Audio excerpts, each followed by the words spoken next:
అదే RTV app వార్తల్ని క్షణాల్లో చదివే అవకాశం ఉంటుంది. ఒక న్యూస్ పేపర్, ఒక టెలివిజన్ ఛానల్ మీ చేతుల్లో ఎప్పుడు ఉంటాయి. ఏ మైక్ అన్న నేను ఎన్ని మళ్ళీ మాడతా ముందల మైకిల్ అరే నా మాట్లాడినబ్బా మీరు అందరూ మా మిత్రులు కొంచెం ఏంటమ్మా మైక్ కింద ఆఫ్ ద రికార్డ్ మాట్లాడి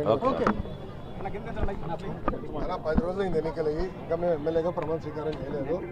అది వారం జరుగుతుంది. ఇప్పుడంతా వేరే పనుల్లో బాబు గారు మమ్మల్ని బిజీ పెట్టారు. ఆల్రెడీ అన్నీ ఒక్కొక్కటి సమీక్షిస్తున్నాం. డిపార్ట్మెంట్ వారిగా నేను కూర్చుంటాను, అన్నీ రివ్యూ చేస్తాను. దాని తర్వాత నేను స్పందిస్తాను. ప్రధానంగా నేను చెప్పింది, నేను డీజీ గారిని కలిసాను, హోంమంత్రి గారిని కలిసాను, IG off the record IG గారిని కలిసాను, అందరినీ కలిసాను, డిఎస్పీ గారు కలిసారు, సిఐ గారు కలిసారు, ఎస్ఐ గారు కలిసారు. మొదటి 100 రోజులు గంజాయికి చెక్ పెట్టమని నేను క్లియర్గా చెప్పాను.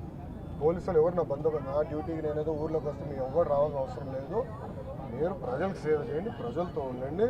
నాకు మొదటి 100 రోజుల గంజాయికి ఫుల్ స్టాప్ పెట్టాలి. ఇక్కడనే కాదు రాష్ట్రం మొత్తం కూడా చేయాలి. ప్రత్యేకంగా మంగళగిరి ప్రజలు నేను హామీ ఇచ్చాను. చెక్ పెట్టండి, నేను ఆదేశాలు జారీ చేస్తాను జరిగింది. ఓకేనా? హాయిగా ఆన్ ద రికార్డ్ అంటే హాయి కెమెరాలు నేను మాడుతున్నాను. 12 రోజులుగా 3 తెలుగుదేశం పార్టీ కార్యకర్తలు వైకాపా పార్టీ చంపింది. దానికి సమాధానం చెప్పమనండి. తుమ్మపూడిలో మంగళగిరిలోనే మైనార్టీ సోదరుల్ని వైకాపా నాయకుడు చంపాడు.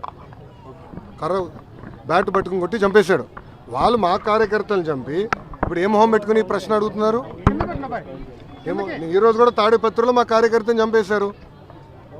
చంద్రబాబు నాయుడు గారు ఓర్పు సహనంతో మమ్మల్ని ఉండమన్నారు కనుక ఓర్పు సహనంతో ఉన్నాం. లా అండ్ ఆర్డర్ మెయింటైన్ చేయమన్నారు కనుక మేము ఎక్కడ ఇష్యూ చేయట్లా. మంగళగిరిలో కూడా లా అండ్ ఆర్డర్ ఉండాలి, నేను ఇష్యూ చేయట్లా. లేదు నాకు 2 నిమిషాలు చెప్తున్నా.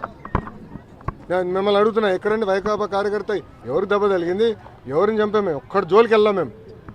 వాళ్ళు 3 మమ్మల్ని చంపి తిప్పి మా పైన ఆరోపణ చేస్తాం కరెక్ట్ కాదు. మీరు మొత్తం చూడలే, ఇంకా చాలా ఉందని. ఇంకా ముఖ్యమంత్రి గారు దానిపైన నివేదిక అడిగారు. ఎంత ఖర్చు అయింది, దేనికి ఖర్చు పెట్టారు, మొత్తం డీటెయిల్స్ అడిగారు. ఇంకా రావాల్సిన అవసరం ఉంది. ఇదే కాదు, ఇలా చాలా కట్టినట్టున్నారు. అన్ని వివరాలు వచ్చిన తర్వాత ప్రజల ముందర పెడతాం. అదంతా అధికారులు వాళ్ళ ప్రాసెస్ వాళ్ళు ఫాలో చేసుకుంటారు. Thank you. నేను గంజాయి విషయంలో కఠినంగా వ్యవహరించమని మంగళగిరి నియోజకవర్గంలో ఉన్న పోలీస్ సిబ్బందికి నేను ఆదేశాలు జారీ చేశాను. మొదటి 100 రోజుల్లో గంజాయి ఫుల్ స్టాప్ పెట్టాలని నేను చెప్పాను. ప్రత్యేకంగా నేను డీజీ గారిని కలిసి హోంమంత్రి గారిని కూడా కలిసి నిన్న రాత్రి కూడా హోంమంత్రి అనిత గారితో కూడా మాట్లాడటం జరిగింది. పాదయాత్రలో గంజాయి వల్ల కుటుంబాలు ఎలా నాశనం అయినాయో నేను చూశాను. మీరు కఠినంగా వ్యవహరించాలని ఆమెను కోరాను. మేడం గారు కూడా సమీక్ష పెడతా అన్నారు, సభ్యుతో రివ్యూ చేస్తా అన్నారు. ప్రజలందరూ చూస్తారు కదా, మొదటి 100 రోజులు గంజాయికి ఫుల్ స్టాప్ పెట్టే బాధ్యత తెలుగుదేశం, జనసేన, భారతీయ జనతా పార్టీ ప్రభుత్వం తీసుకుంటుంది. 10 రోజులు కూడా అవ్వలేదు స్వామి. 10 సంవత్సరాలుగా పనిచేసిన శాసనసభ్యుడిని అడగాలి ఏం చేశారు. 10 రోజులు అవన్నీ లోకేష్ని అడిగితే ఎట్లా స్వామి? నాకు 5 సంవత్సరాలు గెలిపించారు. ఫస్ట్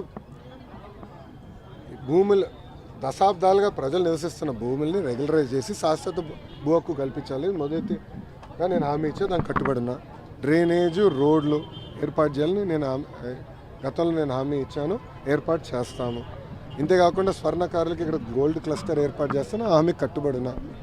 దాదాపు ఒక 10 కీలకమైన హామీలు ఇచ్చిన వ్యక్తి మీ లోకేష్. తప్పనిసరిగా పద్ధతి ప్రకారం చేసుకుంటూ వెళ్తాను. ఇంకా శాసనసభ్యుడిగా ఇంకా మేము ప్రమాణ స్వీకారం చేయలేదు, అది ఈ వారం జరుగుతుంది. ఇంకా నేను రివ్యూలు చేయలేదు. ఎంటీఎంసీ కానివ్వండి, ఇతర ఎనర్జీ డిపార్ట్మెంట్ కానీ, వ్యవసాయ శాఖతో కానీ సిబ్బందితో ఇంకా నేను రివ్యూ చేయలేదు. ఆల్రెడీ మంత్రులుగా ఉన్న నారాయణ గారికి నా కోరికలు, అంటే మంగళగిరికి మీరు ఏం చేయాలనే దానిపైన నా కోరికలు ఆయనకి పంపిస్తాను జరిగింది. కొలుసు పార్థసారథి గారు హౌసింగ్ మంత్రి వర్యులు నేను నిన్న కలిశాను. ప్రత్యేకంగా మంగళగిరికి పెద్ద చూపు చూడాలి. 91,413 ఓట్లతో నన్ను గెలిపించారు. ఆ బలంతో మీ ముందర నేను నుంచుంటున్నాను. సో హౌసింగ్ విషయంలో మీరు సాచ్యురేషన్ మోడ్లో మంగళగిరి ప్రజలకి చేయాలని ఆయన కోరటం జరిగింది.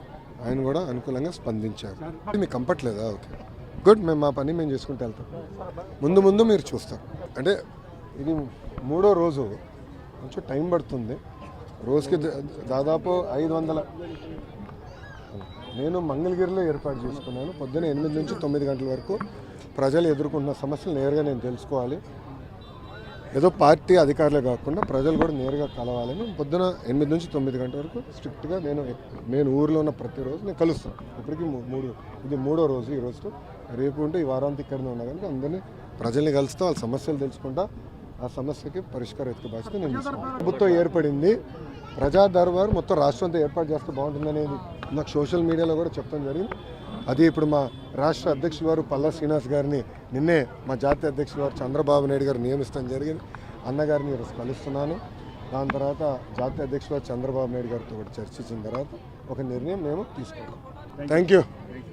మరిన్ని వీడియోస్ కోసం ఛానల్ ని సబ్స్క్రైబ్ చేయండి. లేటెస్ట్ అప్డేట్స్ కోసం వాట్సాప్ ఛానల్ ని ఫాలో చేయండి. అండ్ లింక్ డిస్క్రిప్షన్ లో ఉంది.